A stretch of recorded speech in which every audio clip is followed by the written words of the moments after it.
what I want to talk about to start off the show is, man, we got to talk about this movie. We got to talk about this movie that is sweeping the nation, not just the nation of Wakanda. It's slaying every single nation that it is broadcasted in. I'm talking about Black Panther. We got to talk about the Black Panther movie, all right? Now, you told me before we started the show that you had seen the movie earlier this week. Okay. I saw it specifically because I knew I was coming here, and I knew you'd want to talk about it, so I saw it. You know what? I appreciate that. I'm going to give you a cool just for that. I appreciate that. But nonetheless, we are going to get into this film, man. I was actually going to do a solo review, but now that you're here and what have you, we can get into all the spoilers. By the way, this will be spoiler heavy. You've had a week to watch the movie. I get it. You got kids, everything. I get it. But if you do not want to tune into spoilers, then turn down that dial right now. Because I'm getting into spoilers. We are getting into spoiler territory, all right? Been warned. 5, 4, 3, 2, 1, 0. We're getting into spoiler territory right now. Let's get it. Let's talk about Black Panther. Oh my God. Okay. I'm sorry. This is so excited. I am. I really am. I knew you would be too. I know, right? Like, this movie, oh my God. This is one of the best movies I've ever seen in my life, okay? I'm not even just saying that as like a Marvel fanboy or anything like that. Like, I grew up on superhero movies. Like, the first superhero movie I ever watched was Teenage Mutant Ninja Turtles, and it went straight up from there, basically. I've seen some good ones. I've seen some bad ones. This right here, like, I don't want to put, like, a top 10 list of all-time superhero movies on it right now because it's so early. But if we're talking Marvel movies, like Marvel studio films, this is easily top 5 for me, personally, because what they've addressed, what they've addressed in this film, with the action scenes in here, the dialogue, the way all the characters are built and so strong. I mean, I broke it down into points just so I wouldn't be all over the place because my excitement is like on a cloud 9 right now. Trust me, I came prepared, man. So let me start off by let's talk about the world building, and in particular with Wakanda, basically, like how Wakanda is established, essentially. So Wakanda in the comic books is this technologically advanced nation. It's the most technologically advanced nation in the world. Like, they're ahead of the world by like at least like 50 years, it seems like. I mean, there's one scene in the movie where Shuri is talking about something about hover bikes. Yeah. And then Russ is like, wait, y'all got hover bikes? Like, I love that part. Like, it's just like a little small sample.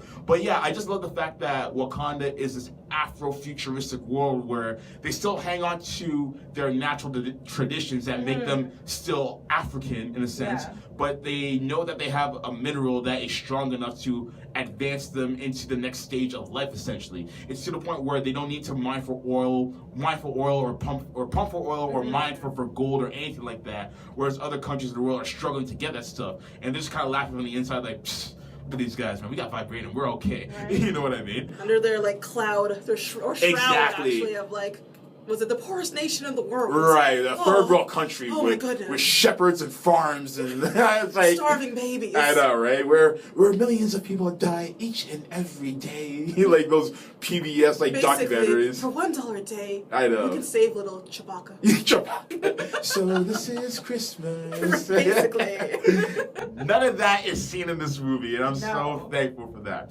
So I love the fact that Wakanda is built as a world, or a nation rather, where they still hang on to their traditions that make them African in terms of identity, but at the same time they're so advanced that like they make smartphones seem like those brick phones from like the 80s, because everyone has these things called Komoyo beads where it carries everything. It's like their wallet, essentially. It has like their ID on there, it has their communicator, you go on social media on it. Everyone has them from birth, and like it just makes having an iPhone seem so like primitive, you know what I mean? Like, it's so basic. Like Okoye is probably laughing at people who are buying the iPhone 10 for like $1,500, and it's like, yo, we got these for like maybe like 90 at most. Like, what are you guys doing? You know what I mean? So I love it. What did you think about like Wakanda and how it was shaped up?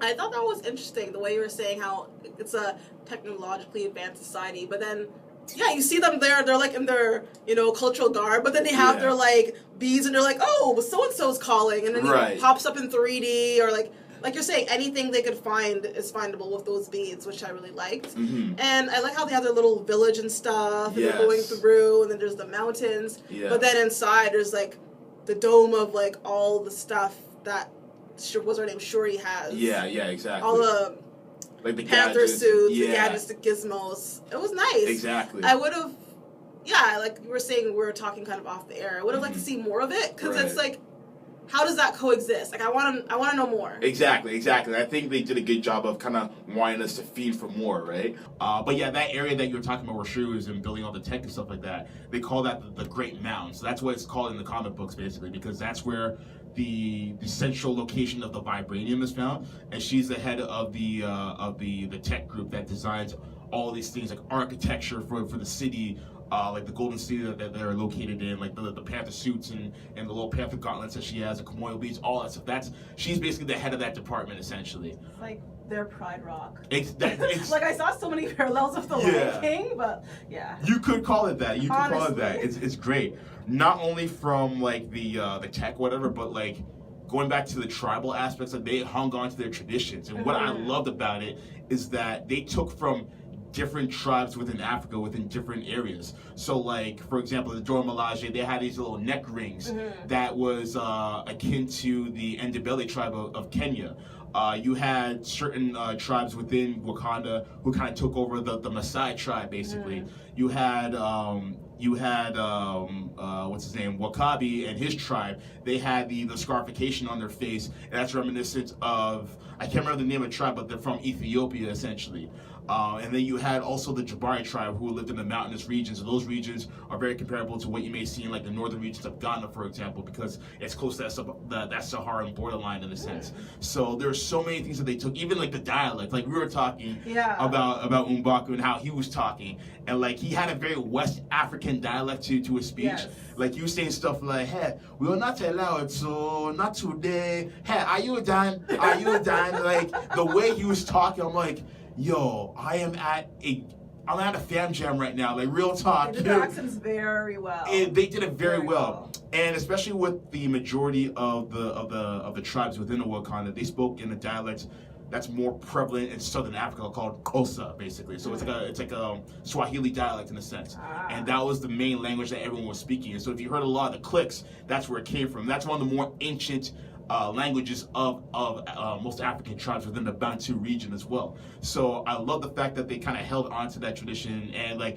I just love the fact that they spoke in that, not even just in the dialect, but they spoke in that actual language throughout parts of the film to let it be known that we're the only nation that hasn't been colonized, and that we're sticking to our tradition of speaking in our, there you go, we're speaking in our tradition of our native tongue. Y'all getting subtitles. There you go. Yeah.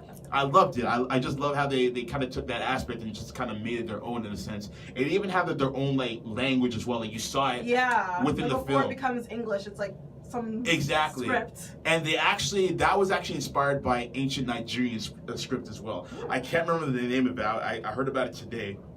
Can't remember the name of it, but it's like ancient. It's almost akin to hieroglyphics essentially. And that was one of the main languages that Nigeria and other Western African nations had before colonialism. So that kind of lets you know like where they got that influence from. And even down to the panther god Bast, that's actually an ancient Egyptian god who was actually the daughter of not Anubis, but someone else. I can't remember who in the ancient Egyptian lore, but that's actually the daughter of a more prominent god within Egyptian mythology, and they adapted it to be their god of Wakanda, essentially. So look at you. You could lead a whole exhibit through the realm. Let's see. If I want to get some money for that, like Marvel, cut me a check. Be like, hey, I'm gonna walk everybody through this whole African exhibit. I'm gonna explain everything. Exactly. Everything. I loved it, man. Like I just love the fact that like African culture was actually presented in a positive manner. You know what I mean? I felt like so like warm-hearted watching it. I'm like, like I felt like this is my. I don't know what I can't pinpoint to anything in particular, but I felt like this is what I've been waiting for the longest time. You feel like all proud. Exactly, because like I just get so tired of watching like black inspired films, and it's always the same crap all the time. It's always like, let's make a dance crew and save the rec center, or like it's Bloods versus Crips. We gotta go get revenge on Tukey. Let's bang on them real quick. Right. Like it's always like one stereotype after another. It's like, can I see my people as kings and queens for once? Can I see my people as intellects, as action heroes? I got all that in one movie. True. What? And nobody called Tyrone. Thank you. Nobody. Nobody called Tyrone indeed. Let's talk about the cast, all right? So, of course, we had Chadwick Boseman as T'Challa. Yes. Played a very regal character. Yes. Very stoic, I would say. He does have personality, but I think it's a bit toned down because I guess as a king, you have to present yourself in a certain manner. Some kings are more authoritative. Some kings are a bit more laid back. Some kings kind of like lay to the side and just kind of observe what's happening. They listen to everyone's intel, and then they make a decision based on that. I feel like that's where Boseman kind of took that mantle as a king in a sense. Yeah. And he wanted to just be observant and just listen to everyone's opinion. But there were times where he was passionate. Like I remember when him and Zuri were having the conversation within that flower den, and he was like demanding, he was like, why did you tell me about this boy? Like, why didn't you tell me about my uncle? What happened? And he's like, hey, listen, man, I promise your king I wouldn't. Hey, I'm your king now. I am your king now. I was like, oh, shit. Oh, yo, it's okay, popcorn ready, all right. Yeah, he said, I am your king now. So it's like the times where like he, exudes like that fiery and passionate emotion, it's worth something. Like, he does it for a reason. He's just not pumping up his chest, like, for whatever reason. Like, he does it with a purpose, basically. So I like that about T'Challa. I also like Shuri. I mean, if anyone, she's everyone's little sister, okay? Like, everyone needs to have a little sister like Shuri. Like, to me, she was like the low-key MVP of this movie. You know what I mean? Like, she brought a lot of levity to every situation. Like, her comedic timing was on point. I mean, she's the only one who could bring an old joke back. Like, when he was going around the lab and saying, oh, what are these? He said, hey, the real question is, what are those? Slippers? Yeah. Old man slippers. I'm just like, I haven't heard that joke in like 2 or 3 years, but I was laughing my ass off because she used it properly. And he was wearing some old man. Yeah, like, what was he doing? Yeah. Like, where did he get those? He's like, I thought I would take it to Baba's closet. King up here. He's like, nah, put these on. That golden sneakers. I know, right? I'm just like, okay. Sure, you're a little late on that. You're a little late. You're a little late, but we get it. I think Shuri's down with the swirl, though. Hey, that's okay. I feel like in the next one we're going to see her swirling. Because did you stay until the end? Oh, yeah, I stayed to the end, yeah. Mm-hmm. She wasn't just saving that white boy. No, she was not. You know what? It's cool, though, because, you get to spread the Wakanda vibe all throughout the world, right? I'm not mad at that. But it would be weird if she was hooking up with Bucky in particular, because in the comics and in the movies as well, he's literally like 90-plus years old. Because he was cryogenically frozen. Exactly, right? Well, it's like a Captain America kind of. That's exactly what it is, yeah. So it's like... young. No one will ask. I mean, unless the whole world knows that he's a super soldier from like 1940-something, then it's a little weird. I get it. Like, the presentation is nice, but like... No one has to know. Nobody has to know. But like... has to know. but let me ask you something, though. What if it was like a 30-year-old dude, and he was hooking up with like a 14-year-old girl, but she looked like she was 30 though. Like people would look, exactly. You see what I mean? People would look at that and be like, "Yeah, she looks good, but bruh, she's 14." You know what I mean? So it's kind of. In the movie, how old is she supposed to be? In the movie, she's 16. Damn, I thought she was like legal. Yeah, nah. Legally. I mean, I don't know what the legality rule is in Wakanda, but like, I don't know. I mean, they have a thing about outsiders anyway, so this wouldn't be so well if they were to add to it. I think she likes outsiders. Just saying. I think she does. Hey, you never know. But Shuri was like one of my standouts. Okoye, that's a badass woman right there. Yeah. That is a badass woman right there. I love her spunk, man. She's like, guns. So primitive. She took her job very seriously. I know, right? Very. Like she did, man. Like, and she's an example of the old guard, like the guard that values tradition and what have you. And she is someone who doesn't want to see anything change. And she sticks to that tradition, even to the point where she has to side with Killmonger because he's the new king. Because she's loyal to the throne no matter who sits upon it. And the only difference is that she's built up a relationship with T'Challa and her family over the years. Yeah. Because she has been sworn to guard the royal family. And she's built that rapport, basically. But despite that, her allegiance is to the throne no matter what. Yeah, like she almost killed Bay. She almost did. She almost killed Bay. She almost did. And, like, good for him. He had to kneel like Colin Kaepernick because she was about to put that spear through his head no matter what. Rhino or no rhino. Right? I kind of wanted her to, but like, really? Because he's a traitor.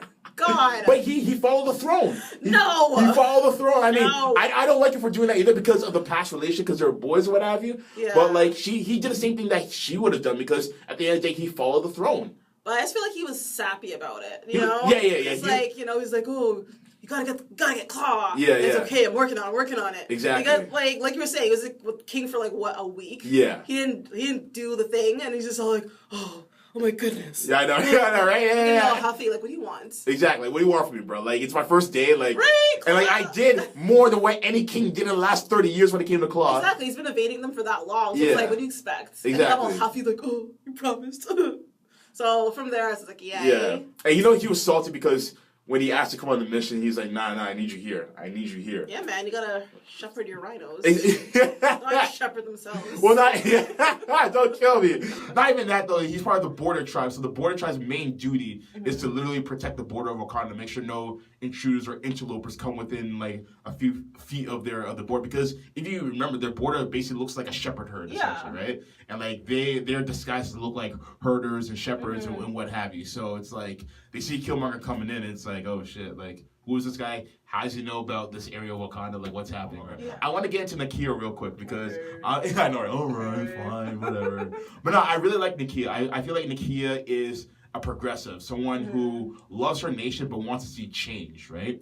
So she says that, and she, you know, speaking of Killmonger, she kind of echoes similar sentiments about how there's so much that Wakanda can do for the rest of the world.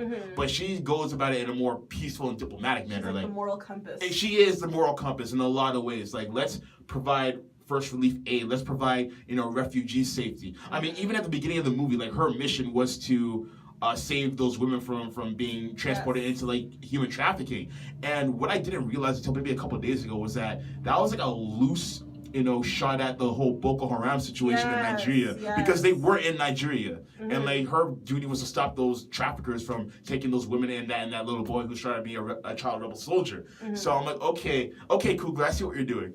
But yeah, going to Nakia though, like, she's such a progressive, right? And I feel like if it weren't for her and like a few other, you know, factors, that T'Challa would have kind of maintained that old guard, that old tradition, basically. But that's true. She definitely softened him up. She did. In the best possible way as well. And, you know, no wonder he's crushing on her, right? Right? I mean, mind you, she's a beautiful woman, obviously. Like, that's the first and foremost. But, like, her heart's in the right place. And I think that's what she wanted all along. And it took a while for T'Challa to get to that point. But now, let's speak on Killmonger, man. Hey! I'm saying this right now. I'm going to say it right in this camera here, right in this microphone. I don't care what any of the Marvel heads have to say about this. I'm saying it right now. Until Thanos comes through, Killmonger is by far the best villain Marvel studio films have ever seen. I don't want to hear about Loki. I don't want to hear none of that. Loki's had the pleasure of being in like 3 or 4 films, and we've seen this character fleshed out. But at the end of the day, if we have to compare Loki and Killmonger, I mean, Loki is the kid with a silver spoon who still finds a reason to complain about something. He's super emo. Super emo. Like, at least when he was adopted into royalty. Yeah. Whereas Killmonger, his blood right was within royalty, but he never got to experience it because his father got killed at the hands of his own uncle. How crazy is that? How Lion King-y. Right? Right? Exactly. Like, reverse Lion King if you think about it, you know what I mean? Because Scar was the one who killed. Yeah, it's crazy. But yeah, like, he never had anything from the start. Like, he didn't ask for that life. And, like, basically what happened to his father, what was happening to the neighborhood around him in Oakland, what his father told him about Wakanda and what they could potentially do for other people within the world, it's like, you understand why he's angry. Yeah. You don't, reason. Right. Like, you may not agree with his methods. I mean, it's a little cuckoo, but you understand where he's coming from. You sympathize for him for sure. And, like, some of the things that he says, it's like, he's kind of right. Right? Like, I can't get mad at him. Like, he is right. Like, the part, like in case in point, when they were in the museum looking at all the exhibits and what have you, and he's saying, oh, don't worry, I'm going to take this off your hand. And she's like, oh, it's out for sale. It's like, oh, let me ask you something. How much your ancestors give for this? And what price were they willing to pay for? Exactly. And we were just like, and when he said, I'm like, oh, oh, we're going there? Yeah. Yo, we're going. Yo, let's go.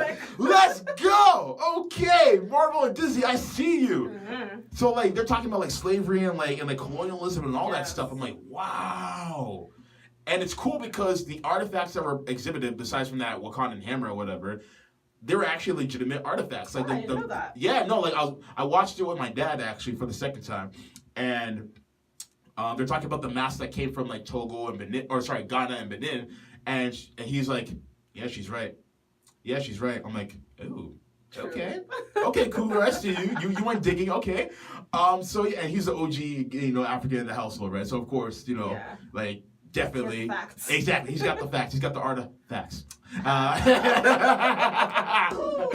yeah, you deserve that. But yeah, no, I thought that was cool that he kind of called her out on her own BS. Even then, he's like, you've been watching me for this whole time, but what you fail to neglect is you haven't even realized what you've been drinking inside your drink the entire time. Yeah. So instead of typecasting me and stereotyping me or what have you, maybe you should pay attention to your own business, which is, in a sense, is a loose metaphor to how other people view other people of color, essentially. Mm-hmm. Like, while you're profiling me, why don't you focus on your own business, basically? Which I don't know why she was doing that, because it's an art gallery. Like, why are you coming at him? He also wants to look at the art. Right. Like for what? Exactly. I think he requested her, though. To be fair, I think he requested her. I think he did. Yeah, they didn't have a plan to carry out, so that would make sense. Right. Because like in real life, I'd be like, why would you just come up to him like that? Exactly. For what? Yeah. But yeah, no, I love that. I love that aspect about him. I love the aspect about and then the scene like in the middle of the movie where he enters a throne room and he's like, I want the throne, basically. Yeah. And they're discussing. He's discussing about how Wakandan weaponry can be used to change the world or what have you, and how they should be doing this and that and the third for people all over the world. And T'Challa's basically saying, "I'm not the king of all people. I'm the king of Wakandan people." Yeah. And he's like, oh, I thought my people were your people too. And I'm just like, oh. They're really getting into this right now. And like, I can't remember the last time where I've seen a film that talked about the division between Africans and the African diaspora. Mm-hmm. I never expected it to be in a superhero film. Right, Disney wanted that too. Yeah, and I'm just like... Are they really doing this right now? It's like, yeah, they're talking about Wakanda, a fictional nation, but this all ties back to reality, though. It's some real shit. You know what I mean? And I'm just like, yo, these guys got the balls to do this right now. And like, there's so much that was exchanged between them. And then I just love the fact that, he's explaining like where he's from and like who his father is. Mm-hmm. And I remember he's just like, he spoke in his native tongue. Mm-hmm. And he said, my name is Njadaka, son of Njobu. And then everyone's like, it's like, oh shit. And then I think Ramonda, Angela Bassett's character, was like, oh, yo, that's the son of Njobu? And he's like, hey, auntie. Yeah. Like, he's not lying. Yeah, I know, right? And then one part that killed me in the theater, the minute I heard this part, I died of laughter. But before he did all that, when he said, I've come for the throne, I just heard one woman in the background be like, you want the throne? I'm like, yo, I died. Because I heard that before in like so many fam jams or whatever. It's like the auntie who's like drunk or like someone who's just excited or whatever in the heat of the conversation. That's the first thing they say in any type of Ghanaian type of fam jam or gathering that you have. It's like, I'm just like, yo, oh my God. I'm clutching up to my boy shoulder. Like, yo, I'm just saying that. Oh man, no, I loved it though. I loved it, but yeah, no, like Killmonger, he's probably my favorite character in the film. Same. Just because there's such a duality complex that comes with him, and you feel his pain, you feel his anger. You don't agree with his motives, but when you look at it, you can compare Killmonger to any type of revolutionary figure within African history or even world history. Like we're talking about Idi Amin, we're talking about Mugambi, we're talking about Mutulu. Even going to Mussolini, even going to like Kim Jong-il or even Adolf Hitler. They wanted to benefit the world in their own way as they saw it. Yeah. But the means about going about it, it was just the wrong way to go about it. And it's ironic that he's talking about the powers that be, will not hold us anymore, and talking about colonialism. But if you think about it, he, for a moment in time, colonized Wakanda. The nation that had never been colonized got colonized because he played to his strengths. He played to the rules of the game. Yeah. It was within his blood right to challenge for the throne. It's true. He got it, and then he became the king right afterwards. Right? It's one of those things where it's like, he's like the bad guy, but at the Yeah. same time you low-key want him to win, but you don't. So Yeah. it's like, oh shit, Like even calling him even almost calling him a bad guy if you think about it is almost a little incorrect. Right, like he's not bad. Like Yeah. he's not wrong. Yeah. He's not wrong. And like I would call him an antagonist if anything, because he's just generally in the way of the who the main protagonist is. Like what he's saying is true. How he's going about it is questionable. Exactly. Of all his kill spots. Exactly, yeah. And that's funny because that's also a practice within Ethiopia, the scarification. But they use it as his kill count, which is I'm like, okay, cool, I can get with that.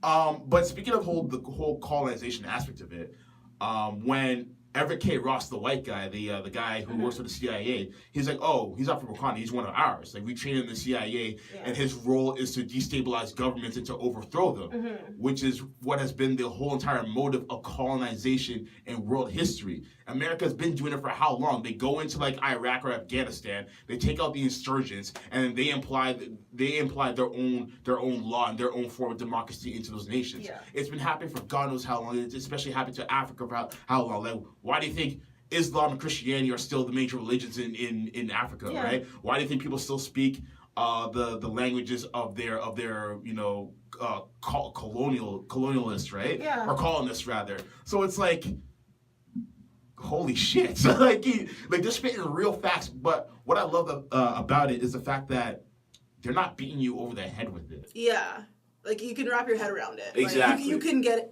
can get what's happening. Right. They didn't go too deep. Exactly. Like they didn't go too deep. Where like, maybe white people might start feeling guilty or whatever. Oh shit, I gotta leave. I know, right? Like, oh, I can't do this, guys. I can't. I'm sorry. My white privilege can't handle this anymore. I'm sorry. Oh my god. But like, but no.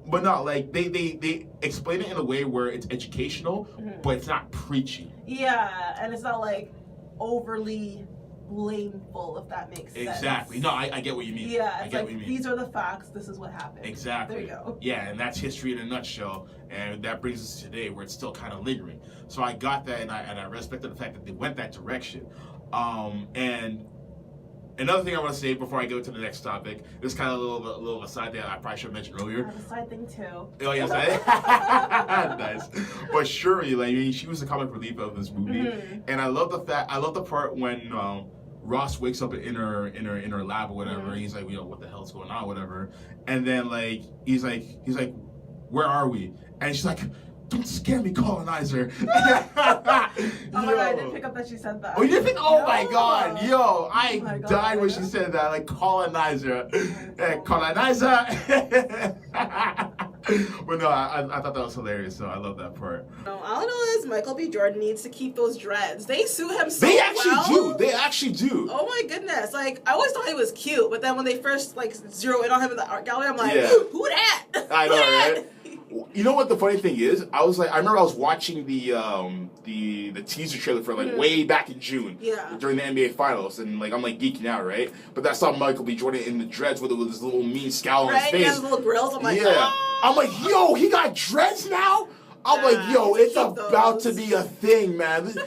They're not playing. And it's cool because his character in the comic books actually has dreadlocks. They're fashioned a bit differently. It's more around the whole head. But they made a more, I guess, modern version, more modern take. Yeah, but I dug it though. I'm like, yo. He looks good. He needs to keep that look. I think he does too. The whole look. The whole thing, man. The whole thing. Absolutely. Doing it for him. It is. I agree.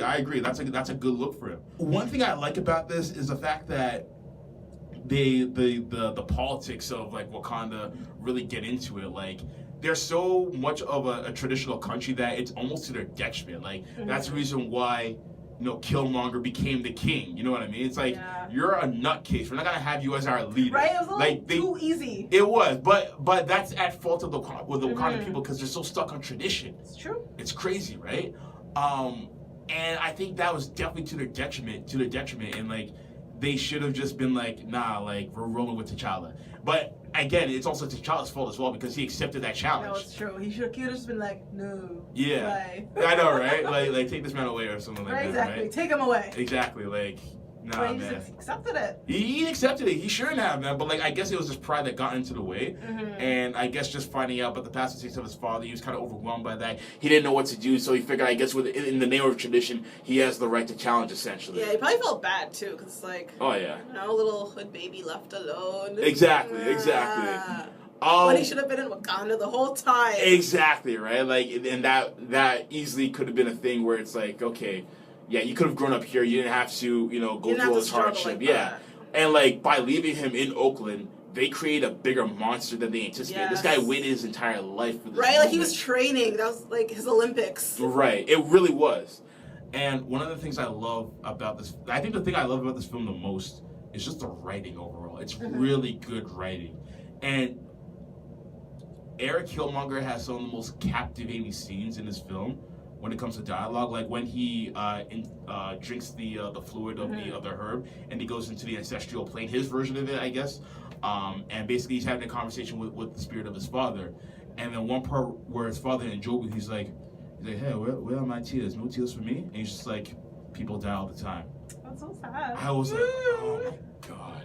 Like, yo, who's cutting onions right now, man? Like, right? Geez. I'm like, damn. And then near the end, when he gets killed, when he has a spear through his heart or whatever, and then T'Challa's like, maybe we can fix you. And he's like, no, I don't want that. I'd rather you bury me in the sea with the rest of my ancestors, because they knew that that death was better than bondage. Yeah. Absolutely. Right? And that makes him the best villain. He's like, nah, villain till I die. Listen, I couldn't. Oh my God! Like that line was so poignant. Like I was reacting already even before he finished the line. Like when he only said, "I'd rather you bury me at sea with the rest of my ancestors," I was already like, "Man, come on." And then he finished his statement by saying, "Because they knew that death was better than bondage." I'm like, man. Yo, I'm not gonna lie, like, something was percolating in my eyelids, man. Something was percolating, just a little bit, man. I'm just like, man, if that's a way to go out, man, if there's any way to go out in a film, it's gotta be that. It's true. Because, like, realistically, yeah, what if he's like, yeah, sure, like, they put him in jail somewhere. Exactly. They heal him, and then what? Like, he's still gonna be full of rage and anger. Right. Like, then what? Exactly. And, like, he still would have been a good villain overall, but, like, he wouldn't have, if he didn't die, we wouldn't have felt strongly about him, you know what I mean? Because at the end of the day, this death adds to his tragic story as a whole. So like that's the best way to cap it off. And like I love Michael B. Jordan as an actor overall, and out of respect for the character that he played and how well he did, don't bring that character back to life. Leave him dead because it solidifies his place as a villain that much more. Because if you bring him back, then it's like, oh, well, that was all for nothing. Yeah. Like it's a cheap victory in that sense, right? But man, I like stories like that. I like when they're not afraid to kill off like a main contributing character. Exactly. Like it's realistic. Yeah. Like, come on, like they can't all survive and live happily ever after. Right. They can't. And I think it shows high stakes as well in the film and I think that's one of the main things that Marvel films have been criticized for. Like they're scared to kill off certain main characters that are integral to the story. Like sure they've killed off one hero here and there, but like he was only in the movie for like 20 minutes and like there was no consequence. Right. And then of course when it comes to the villain, they kill off the villain in every movie. Mind you, I don't care because I know the big payoff is Thanos. That's my mentality, right? But a lot of people keep on harping on, oh, all the villains are weak. No, villain problem. But in this movie, there's no villain problem. No. Even Claw as a villain was good, and I think he served his purpose. Yeah. Like I was surprised he got killed like halfway through. I'm like, oh shit. Like, well, that's done. Yeah, because in the comics he's a big villain for Black Panther, if not Killmonger, then him for sure. But the way he died made perfect sense within the context of the film, because that was his way in. Because like he has a little lip tattoo like underneath, right? But he needs more than that. Like he needs not just to be in Wakanda, but he needs an audience with the king. And they know that he's been chasing down Claw for so long, right? But lo and behold, what your country has been able to do in 30 years, I did in 30 minutes. Get me an audience with the king. Man, I love Killmonger. Right? Like, holy shit. Best villain I've ever seen in a Marvel film. Hands down. Like, low-key, you're alright, but nah, man, it's Killmonger. It's Killmonger. Overall, I love this film, man. Like, this is a great film. Not just a great superhero film, but it was a great film overall. And, like, it's going to be one of the better films of 2018, I believe. There's still a lot more of the year to go.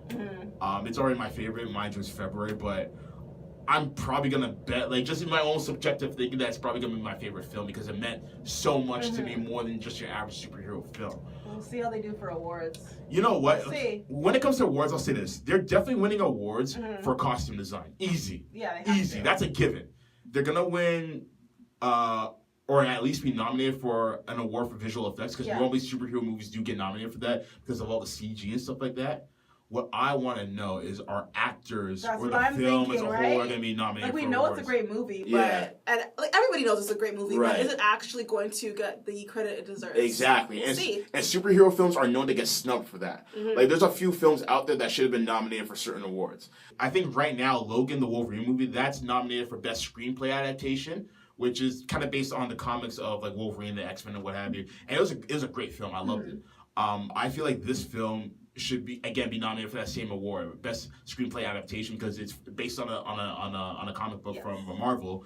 But also, I feel like it should be nominated for Best Film. Like, we'll see. I mean, at least for like Best Writing, like Best Screenplay Writing or something like that. Right. Like, just an award for the writing at the very least. It should be nominated for. We'll see if there's any Best Actor in there or anything. Speaking of which, Michael B. Jordan should get that award. That's exactly what I was thinking. So we'll see. He should be. If he doesn't, that's a travesty. Right, but I won't be surprised. I know. Like Oscar's so even, white. like, right? Even at least like a nomination. That'd be nice. Yeah, nomination. I'll be cool with the nomination. Yeah. I'll be cool with nomination. Because again, there's so much more of the year to go, right? Because we don't know who else is going to have a stellar performance or whatever. Whatever film, right? My only knocks on this film is just minor things.